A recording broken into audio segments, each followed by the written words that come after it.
ये 4 से 5 काम करने से आपका गर्भ तुरंत के तुरंत रुक जाता है। कौन कौन से काम हैं आज के वीडियो में हम डिटेल में समझेंगे कि पीरियड में आपको क्या क्या करने चाहिए। ओके, इसके ऊपर मैंने एक और वीडियो बनाया है कि पीरियड में आपको कौन कौन से काम नहीं करने चाहिए। उस वीडियो को जरूर चेकआउट करिएगा ताकि आपको कुछ नॉलेज मिल सके।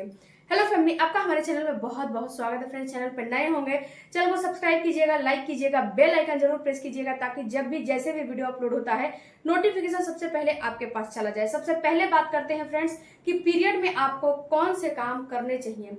तो सबसे पहला काम आपको अपने हाइजीन को मेंटेन करना चाहिए। जब आपका पीरियड आता है तो बहुत सारे लोगों को जब मैं काउंसलिंग करती हूँ या फिर बातें करती हूँ तो ये पता चलता है कि एक पैड सुबह से लिए हुए रहते हैं, थ्रो आउट नहीं करते हैं, फेंकते नहीं हैं। ये बिल्कुल गलत है। अगर आपका पीरियड जो आपका पैड है खराब नहीं भी हुआ है तब भी आप 4 से 5 घंटे के अंतराल में उस पैड को फेंक दें, क्योंकि फ्रेंड्स उसमें क्या होता है ना कि बैक्टीरिया उत्पन्न हो जाते हैं। आपने ये नोटिस किया होगा या फिर अगर नहीं किया है तो आप नोटिस करना कि अगर आपको जो पैड लिए हो, अगर वो पैड जैसे कि 5 घंटे 10 घंटे जो है लेके लगाए रखते हो तो उससे बदबू आने लगता है। तो कभी भी 4-5 घंटे के बाद आपको पैड चेंज ही कर देना चाहिए, इससे ज्यादा पैड नहीं रखने चाहिए। दूसरा आपको करने क्या है फ्रेंड्स कि अपने हाइजीन को मेंटेन करने के लिए आप अपना जो अंडर जो है गारमेंट्स पहन रहे हो वो बिल्कुल कॉटन के होने चाहिए। अगर वो कॉटन के नहीं रहेंगे, अगर वो नायलॉन वगैरह फैब्रिक के रहेगा या फिर अच्छी फैब्रिक के नहीं रहेंगे तो इससे आपको इन्फेक्शन होने के चांस बहुत ज़्यादा होते हैं, क्योंकि महिलाओं में डिस्चार्ज की प्रॉब्लम होती है। महिलाओं जो है महिला नॉर्मल हो इसका डिस्चार्ज आता रहता है, क्योंकि ये महिलाओं की जो है ये प्रक्रिया है, हर महिला को होता है, कोई एक ही महिला को नहीं होता है, हर महिला को डिस्चार्ज आते हैं। तो आपको क्या करना है कि अपने जो जैसे कि ओवुलेशन के टाइम पे आपको ज्यादा डिस्चार्ज आ रहे हैं तो दिन भर में 1 से 2 पैंटी को चेंज करो और जो है छोड़ दो।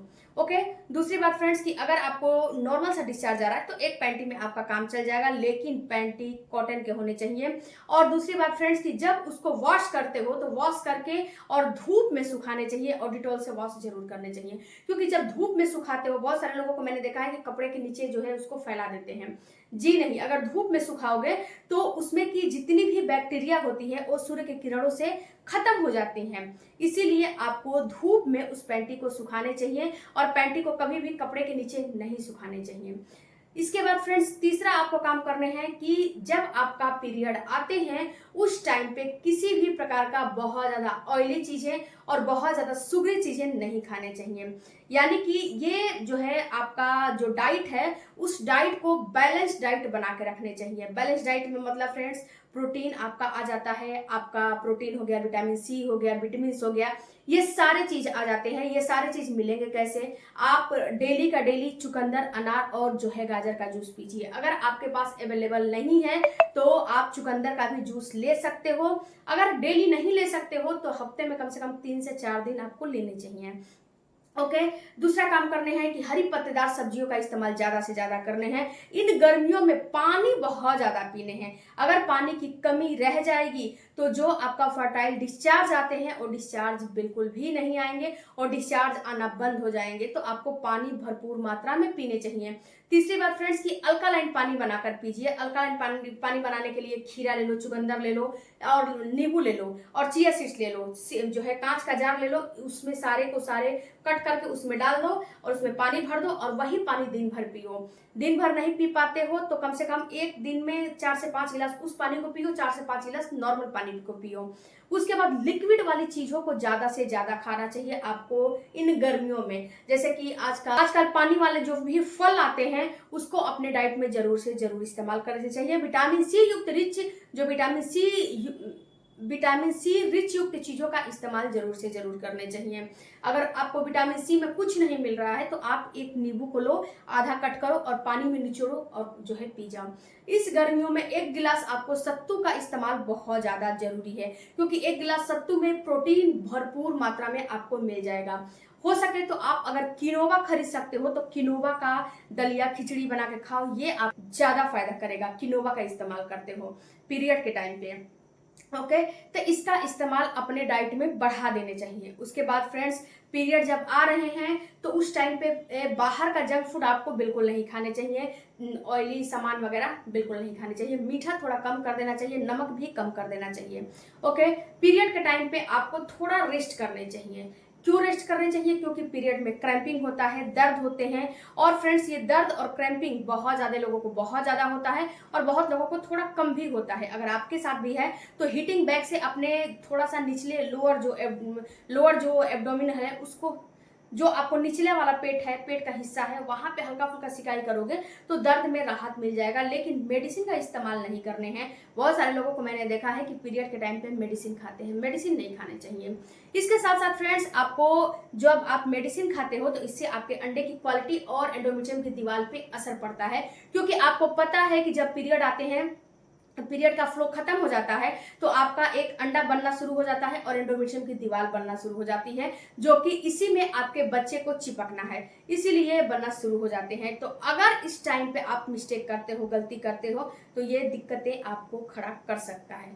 तो कभी भी आपको पीरियड के टाइम पे, जैसे कि बहुत ज़्यादा शुगर की चीज़ें, बहुत ज़्यादा मीठा चीज़ें, ये सारे काम नहीं कर, दर्द वाले मेडिसिन खाते हो, ये मेडिसिन आपको नुकसान कर जाता है, तो आपको नहीं खाने चाहिए। उसके बाद फ्रेंड्स, आपको पीरियड के टाइम पे बहुत ज़्यादा मीठा चीज़ें, बहुत ज़्यादा शुगरी है, उस टाइम पे आपको एक चीज़ का ख्याल करना है कि आपका हार्मोन बिल्कुल डिस्टर्ब नहीं होने चाहिए। इसीलिए आपको समय से सोने चाहिए और समय से उठने चाहिए, क्योंकि फ्रेंड्स अगर आपका हार्मोन डिस्टर्ब होता है तो सीधे आपके अंडे की क्वालिटी और ओवुलेशन पे असर डालते हैं और आपके एंडोमेट्रियम की दीवार पे असर डालते हैं। तो कभी भी आपको स्ट्रेस वगैरह नहीं लेने चाहिए, आपके हार्मोन डिस्टर्ब नहीं होने चाहिए पीरियड के टाइम पे LH हार्मोन, FSH हार्मोन और आपका एक्स्ट्रोजन हार्मोन, ये जो है पीरियड के बाद ये सारे हार्मोन एक्टिव हो जाते हैं, क्योंकि ये सारे हार्मोन की वजह से ही आपका जो ओवुलेशन होते हैं, अंडे बनते हैं, जो है एंडोमेट्रियम की दीवार तैयार होती है, सारे सब हार्मोन का ही खेल होता है।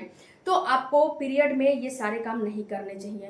पीरियड के टाइम पे आपको रिलेशन नहीं बनाने चाहिए। देखो डियर, पीरियड का जब फ्लो होता है तो इसमें बहुत ज्यादा लोग रिलेशन बनाते हैं, आपको नहीं बनाने हैं, क्योंकि कम से कम 4 से 5 दिन रिलेशन नहीं बनाने चाहिए।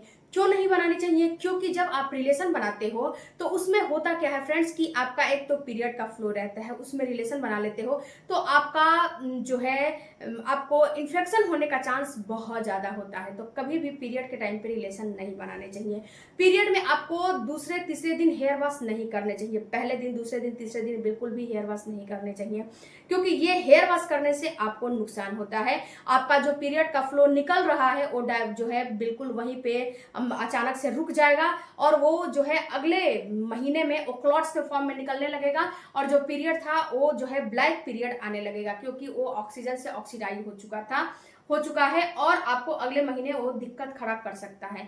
तो कभी भी आपको पीरियड में हेयर वॉश आपको हमेशा चौथे दिन करना चाहिए, दूसरे तीसरे दिन बिल्कुल नहीं करने चाहिए। पीरियड में आपको कभी भी जो है फ्रेंड्स, जैसे कि आप सुगंधित शैम्पू, साबुन से अपने निचले अंग को धुलते हो, ये काम भी नहीं करने चाहिए और टिश्यू पेपर का भी इस्तेमाल नुकसान करता है। अंदर से डाउचिंग भी नहीं करने चाहिए, ये भी बात याद रखिएगा, ये भी आपको नुकसान करता है। आराम से आप जो है नॉर्मल पानी से अपने निचले अंग को धुल लो, कोई दिक्कत नहीं है। अपने अंगों की साफ सफाई का बहुत ज़्यादा आपको ध्यान रखने चाहिए। अपने निचले अंगों की साफ सफाई का ध्यान रखते हो तो ये आपको जो है हाइजीन मेंटेन रखते हो तो ये आपको किसी भी प्रकार का बैक्टीरिया, वायरस जो है आपके अंदर प्रवेश नहीं करता है, इन्फेक्शन नहीं होता है।